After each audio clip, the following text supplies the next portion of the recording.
XPR is the phoenix of crypto. The reason is, folks, it has been down. It has been down for quite some time now. It is making a comeback. It is making a comeback in the world of utility. It is making a comeback in the world of crypto. It is making a comeback in the world of finance. Overall, the Metallicus ecosystem, folks, now people are taking it seriously. Metallicus is building this reputation of being a legit, credible project, and Marshall is trying to lead that way, folks. Check this out. As conference season continues, Metallica's CEO Marshall will join Go West CUA's Max conference next week, speaking on stablecoins on the horizon. What credit unions need to know now. So this is really awesome. Marshall, along with Hugo of Flair, they are one of the leaders. They always are active. They always have something to offer. Look at this, October 16th. So this is awesome. DeFi passive income is the way. Metallicus reposted this video over here. This is why I wanted to share with you. DeFi and regulated DeFi is something that will change the world of finance for the better. Going to pay you passive income. So instead of spending that digital asset and then your scenario turns into a once upon a time, I used to own that asset when it was X amount of dollars. Now you're hanging on to that digital asset for a lifetime and you're living off the yield of that digital asset. Listen, if you guys are selling your digital assets, fine. But somehow, some way, you got to get it back to work. If you're just going to spend that money, you're not going to hang on to that bag for too long. And the beautiful part is that DeFi gives us the opportunity to get our digital assets to work and earn hundreds or thousands or hundreds of thousands of dollars in crypto today. And I really like this stance, folks. You have to give your money a chance to work. I know different projects, if you trade them, if you hold them, obviously the gains can be significant, but you need a passive income opportunity as well. I'll give you an example. If you buy a property, yeah, you're owning it. If the value of that asset goes up, that is fine. But if you can build a or construct a house over it or a shop over it and rent it out, that is what DeFi is. That is what passive income is, and that is the beauty of crypto. It gives you long-term gains as well as an opportunity for passive income. And Metallica's ecosystem is trying to do that with Loan Protocol, with other DeFi capabilities. This is Paul Gray. Credit unions are uniquely positioned to lead in stablecoin adoption. And folks, with the Genius Act that has happened recently, I think that stablecoins and its adoption, its regulation, is one of the trending topics. Said Frank Mazzo, by the way, director of blockchain for institutions and fintechs. Look at this. Cornerstone League and Metallica's partner to bring stablecoin innovation to credit unions. Let's check this out. Okay. Metallica's a leader in blockchain technology for financial institutions and core developer of Metal blockchain has today announced a partnership with Cornerstone League. So what is Cornerstone League, folks? One of the nation's largest regional credit union trade associations. By the way, nation means the United States of America because the headquarter of the Metallicus is USA, for those of you who do not know. So, what does this collaboration do, you might ask? Every collaboration, every partnership has to have a meaning. So, this collab gives Cornerstone League member credit unions access to the Metallicus stablecoin pilot, a controlled sandbox that lets institutions explore, test, and deploy custom branded stablecoins in not just custom branded stablecoin deployment, but all this happening in a secure, compliance forward environment, folks. So this is the focus of Metallicus as a whole, being compliant, following everything by the book, by the law, and being secure, transparent, accountable in the process. Cornerstone League represents more than 600 credit unions across 5 states. This is awesome, folks. So, this pilot is designed for credit unions that want to understand stablecoin issuance, operations, and risks before moving to production, folks. And look at this, the stablecoin pilot program, zero risk test sandbox, payment flows, run internal transfers and credit union to credit union tests, custom branded stablecoin, awesome. At Cornerstone Resources, we are committed to helping credit unions stay ahead of emerging technologies while protecting their members and their mission, said Ryan Dold, the EVP Chief Revenue Officer at Cornerstone Resources. By the way, let's check this quotation out over here.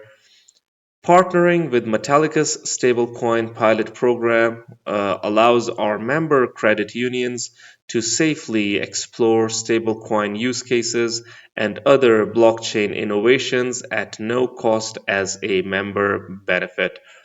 This is awesome, folks. So you can see that Metallicus is forging good partnerships. It is trying to build a reputation all over the financial world, and I really like what it is doing, folks. And this is what growth looks like, folks.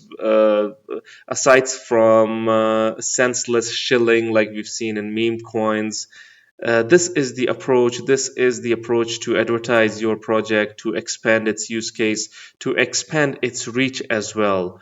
So I really like what Metallicus overall is doing. With Cornerstone League's leadership, we are empowering credit unions to test and deploy stablecoins in a way that is both compliant and practical, bringing real innovation to their members. This is awesome, folks. And recently, this was posted by Marshall himself, reposted and posted by Metallicus. Last week, Marshall and Irina attended the Americas CU's OME and Tech Council conference in Phoenix to discuss stablecoins and regulated digital asset payment rails. By the way, folks, this is ironical. I wanted to point this out that the title of this video would be the Phoenix of crypto, and Marshall has gone to Phoenix, so it makes sense, right? I mean, this is a small instance, a small sense of irony that I wanted to point out. Anyways, now let us continue that how blockchain can empower credit unions. This is all though, folks. This is 20 minutes long, but let's hear out from Marshall. Let's hear a piece from this. It was a great session, packed audience, and we basically discussed the future vision for stablecoins, which, as you mentioned, has been a really hot topic, not just with the credit unions, but all of technology across the blockchain space, but into tech. Yep. And it was a great opportunity to connect with the other credit unions and it kind of start with a stablecoin 101. What is a stablecoin? How does it work? And then going into the more complex questions of, how does treasury management work? What are the financial opportunities and member benefits for having this technology? How is it going to change, for example, debit and credit interchange? And we talked about that in our last. It's going to change a lot. Somebody brought that up, and I said, well, it's this is the opportunity to get ahead of it now and to see these other revenue opportunities, such as growing your balance sheet for one can increase the revenues just around, for example, having T-bills. You're not necessarily paying any sort of interest on these stablecoins. In fact, the new Genius and Clarity Acts stipulate that you can't. And so it's just a ripe opportunity for the credit unions, but also disrupting the peer-to-peer payments, for sure. E-commerce. That's how I see it. Yeah. Exactly. I touched on a few different things, such as this is the first time in history that we have eliminated counterfeit currency. When you use digital cash, there is no counterfeit stablecoin. It either exists or it doesn't. That's a huge de-risking on fraud and other things. But outside of that, there's the capability for instant payments, settlement, not only nationally but internationally, globally, 24/7. Immediately, yeah, anywhere on the globe. Yeah. And I brought up another point that I think a lot of people have not really been thinking about so much, but businesses love to have cash. They love. Sometimes you'll see, like, in the restaurant business, cash only or something. Yeah. Well, now you can be cash only digitally. Yeah. And that's right. like a complete change for e-commerce, for online payments, and you can have you can eliminate chargebacks. You not only can you accept digital cash, but you eliminate the ability to have a chargeback. And in the future, you can also we're developing technology that will allow to have those protections, but also just a more transparent rule set, a better system, right? Versus like some vendors might be nervous about Amex because the customer always wins the chargeback in that case, or something like that. Yeah. But with stablecoins, it's all programmable, and that's something that we touched on, and I think people are very excited about. Indeed. Irina, you want to add anything to that? I just think it was very interesting to hear the questions, and they were ranging from, tell us the technology of your blockchain. And people, somebody from a credit union just really wanted to know how everything works, how are the keys managed, how is the network built, and all the way to, how do we generate revenues? Like, how do we manage our customers? So I think that's interesting what the credit unions are thinking about, right? Is it technology? Is it benefits to customers? Is it liquidity? Yeah. And sometimes maybe we are in our own world where a lot of it is technology, but we really need to hear what the credit unions need to know. A lot of the credit unions, all the fees are going away. Yeah. And so stablecoins going to make interchange fee moot. So that's going to go away. So they're concerned about this type of stuff. But you guys bring it around full circle to all the positives that are going to stem from it, right? So. Exactly. I mentioned in the session, you see some of these crypto companies like Circle. Somebody joked that they're printing cash because they're in the business of minting stablecoins, but they're doing so well. They just IPO'd, the stock's done tremendous, and it's just kind of a little microcosm of where this is all headed. Right. But we see it intersecting with the credit unions because the regulatory atmosphere is perfect, and the greater crypto ecosystem is really excited about working with local banks, with local credit unions, and kind of moving away from the big guys. Yeah, for sure. Because that's the ethos ultimately of crypto, and those larger banks mistreated them, in years past. So now you have the credit unions coming and saying, "Hey, come in." Yeah, they're positioned prime for this type of stuff. Oh my gosh. Yeah. And they better capitalize on it, or else I don't know if that opportunity is going to happen again. So. I said I think it's the biggest opportunity in the credit union space in a long time, maybe ever. Yeah, many moons for sure. So but on that tack, what's keeping credit unions from really? It wasn't always the popular thing to utilize digital identity, but we made the prediction that decentralized protocols will use this stuff, and then once you have those tools, a whole new platform of options opens up, because now you can recover private keys. You'll never have anyone lose their crypto again. You know where money's coming from and going to. If you want to real-time notify multiple institutions if someone sends from A to B to C, they can all be notified real time, where in the past you maybe had the compliance agent or officer calling bank A or calling credit union A to call credit union B to call credit union C, and can all be automated. Aside from that, the digital loyalty and rewards that can be tied in, that can be easily programmable. One question that came up was, well, in a public blockchain, what happens if I accidentally send to the wrong address? And our solution to that is, we're not only offering stablecoins, but we're planning on helping credit unions launch their own private permissioned blockchains. So they can go in, freeze accounts, recover keys. They can do all these things real time, and they have this kind of sandbox. It still connects to public networks with Metal blockchain, like Ethereum and other popular networks. But inside these private permission chains that can talk to each other because of Metal blockchain's technology, it makes them interoperable. So you can move assets from one credit union's private chain to another, to maybe a public chain. But we anticipate that a lot of people may just stay inside these private permission chains, and it gives the credit union more control than they've ever had before. Exactly, and that's the other goal for credit unions with this type of stuff. Awesome. Folks, some people think that sitting, having a chat, talking about technology, talking about utility use cases, or different things in the world of finance, this is not the way to go. You need to chill, you need to just market. But, folks, in my opinion, sitting it out, forging partnerships, having a word, I think that this is good. And both Hugo and Marshall of XPR, Metallicus, and the Flare Network, they both succeed in this element, folks, in my opinion. Constructing a debate, talking it out. They are really good with words. So this goes a long way. It shows leadership. It shows progress, development. Yeah, metal blockchain, interoperable institutional blockchain networks, only possible with metal. Awesome. Look at this.